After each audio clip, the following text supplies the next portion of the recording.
చేస్తున్నారండి. సూర్యనారాయణ గారు, ఇక్కడ ఇక్కడ కీలకంగా వినిపిస్తున్న ప్రశ్నల్లో మరొక ఇంపార్టెంట్ విషయం ఏంటంటే, మీరైతే అభివృద్ధి అభివృద్ధి అన్నారు, కానీ అభివృద్ధికి సంబంధించిన బాటలు ఏం పడట్లేదు. అభివృద్ధి అనేటప్పటికి కేవలం అమరావతిని మాత్రం మీరు సెంట్రిక్గా తీసుకుంటున్నారు, తద్వారా నష్టం జరుగుతుంది తప్ప లాభం లేదు అన్నది ఒక పాయింట్ తీసుకొచ్చే ప్రయత్నం చేస్తున్నారు. ఇక మీరు అన్నట్టుగా ఉపాధి ఉద్యోగాలు అనే పేరుతో ఏదైతే మీరు బయట నుంచి ఇన్వెస్ట్మెంట్ రాబోతున్నాయి అన్నారో అవన్నీ కూడా ఏం జరగట్లేదు కదా. ఉన్న ఉద్యోగాలే తీసేస్తున్నారు, మీరు కొత్త ఉద్యోగాలు సృష్టించిన సంగతి పక్కన పెడితే అనే మాట కూడా ఒక మాట చెప్పే ప్రయత్నం చేస్తున్నారు. సో దాన్ని ఎలా చూడాలంటారు? చిదంబరం రెడ్డి గారు, ఇక్కడ ఒక ముఖ్యమైన విషయం ఏంటంటే అండి, అభివృద్ధి అనేది అభివృద్ధి గురించి తెలిసిన వాళ్ళకి, అభివృద్ధి చేసే వాళ్ళ కళకు మాత్రం కనబడుతుంది. వైఎస్ జగన్మోహన్ రెడ్డి గారి ప్రభుత్వం 5 ఏళ్లతో ఇప్పుడు మా సోదరులు బాజీ గారు చెప్పినట్టుగా ఎంతసేపటికి బటన్ నొక్కామా, పంచి పెట్టామా, సాయంత్రానికి పబ్జి ఆడుకున్నామా, ఆయన ఒక్క రోజన్నా పరదాలు కట్టుకోకుండా, సెక్యూరిటీ లేకుండా ఆయన ఇంటి దగ్గర నుంచి అసెంబ్లీకి సెక్రటరీకి వెళ్ళాడా? ఇవాళ ఒక్కసారి వచ్చి కళ్ళు పెట్టి చూస్తే అసెంబ్లీకి సెక్రటరీ వెళ్ళే సీడీ యాక్సెస్ రోడ్డు ఎంత కలకలగా తేజవంతంగా వచ్చింది.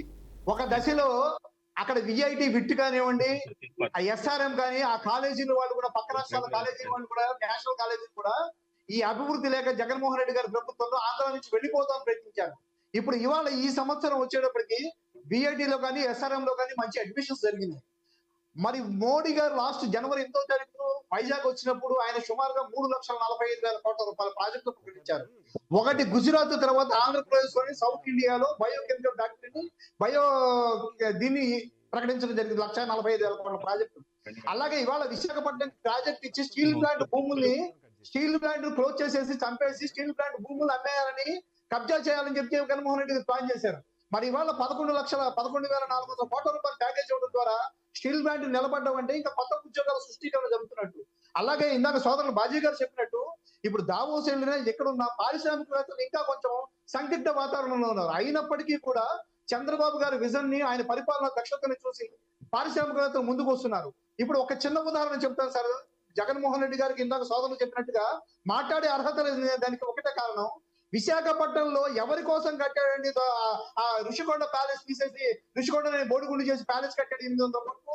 అదే 800 కోట్ల ఖర్చుతో రోడ్లన్నీ సంక్రాంతి నాటికి బాగు చేస్తానని చెప్పి చంద్రబాబు నాయుడు గారు ఆ రోడ్లు బాగు చేసి చూపించాడు. ఇవాళ అదే 800 కోట్లతో చంద్రబాబు నాయుడు గారు రోడ్లు బాగు చేసి సంక్రాంతికి ప్రజలకు కానుకలు తెచ్చారు. ఇదంతా అభివృద్ధి కాదండి? ఇవాళ అతి త్వరలో 1-2 నెలల్లోనే కర్నూలులో హైకోర్టు బెంచ్ ఏర్పాటు చేస్తున్నారు. ఆ బెంచ్ ఆల్రెడీ సుప్రీంకోర్టు డైరెక్షన్ ఇవ్వడం జరిగింది, కేంద్ర ప్రభుత్వం డైరెక్షన్ ఇవ్వడం జరిగింది. నిన్న 6వ తారీఖు నాడు హైకోర్టు న్యాయమూర్తులు పెట్టి ఆ కోర్టు భవనాలు పరిశీలించడం జరిగింది.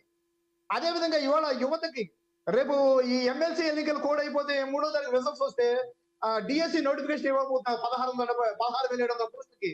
జగన్మోహన్ రెడ్డి గారు ప్రతి జనవరి 1 క్యాలెండర్ అన్నాడు. 5 సంవత్సరాల్లో ఒక క్యాలెండర్ ఇచ్చాడండి. అలాగే ఆయన గెలిచిన తర్వాత అమ్మఒడిని కూడా మేలో గెలిస్తే మరుసటి సంవత్సరం ఏప్రిల్లో ఫస్ట్ అమ్మఒడి ఇచ్చాడు. టోటల్ మీద 5 సంవత్సరాల్లో 3 అమ్మఒడులు ఇచ్చాడు ఆయన.